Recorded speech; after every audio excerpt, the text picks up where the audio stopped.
नमस्कार, मैं डॉक्टर अर्चना Nagavkar, fertility consultant, जीवा फर्टिलिटी मनीकोंडा ब्रांच में। आज मैं आपको थोड़ा सा फाइब्रॉइड्स के बारे में बताना चाहूँगी। फाइब्रॉइड्स क्या है? मतलब फाइब्रॉइड्स वो गांठी है। फाइब्रॉइड्स को हिंदी में रसोली बोलते हैं, पर मैं आप यहाँ पे फाइब्रॉइड्स करके उल्लेख करूँगी। तो ये जो फाइब्रॉइड्स की गांठ है, ये हम इसको बोलते हैं नॉन कैंसरस, मतलब कैंसर की क्षमता इस गांठ में नहीं होती है। बट ये वाले जो गांठ रहते हैं, ये गांठ क्यों होते हैं और किन में होते हैं? जनरली ये गांठ जो उपजन आयु के जो महिलाएं होती है, उनमें ये गांठ पाए जाते हैं और 60% महिलाओं में ये गांठ पाई गई है। और ये जो गांठ है, ये गांठ के अलग अलग टाइप होते हैं।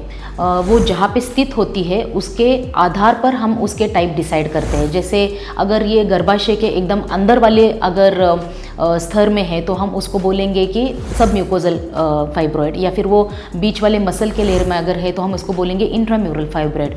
और अगर वो गर्भाशय के बाहर की तरफ अगर है तो हम उसको बोलते हैं सब सिरोजल फाइब्रॉइड। तो ये फाइब्रॉइड को हम लोग लियोमायोमा करके भी हम इसको संबोधते हैं। अब ये फाइब्रॉइड किन में होते हैं और क्यों होते हैं? देखो, जितना स्टडीज बताते हैं कि जो फाइब्रॉइड्स है, एक एग्जैक्टली इनका कारण पता नहीं है कि किस कारण से होते हैं। बट जिन महिलाओं में इसका होने का रिस्क ज़्यादा है, वो महिलाएं अधिकतर ऐसी पाई गई है कि जिनमें हिस्ट्री है कि जिनकी माहवारी जो है या फिर मासिक पाली जो होती है, ये बहुत पहले, जब मान लो जैसे 10-9 साल के उम्र के पहले ही उनकी चालू हो गई है, या फिर हम जिसको मेनोपॉज बोलते हैं, माने रजोनिवृत्ति, ये अगर बहुत लेट, माने 52 या 55 साल के बाद अगर उनके पीरियड्स या माहवारी जो है वो अगर ब्लीडिंग थमती नहीं है और अभी भी चालू है, तो ऐसी वाली महिलाओं को ज़्यादा रिस्क रहता है फाइब्रॉइड होने का। और दूसरी चीज़ ये है कि जिनकी अगर फैमिली हिस्ट्री ऑलरेडी है कि बाबा माँ को या फिर उनकी बहन को या फिर मासी को या फिर और कोई फैमिली मेम्बर को अगर हिस्ट्री है वैसे,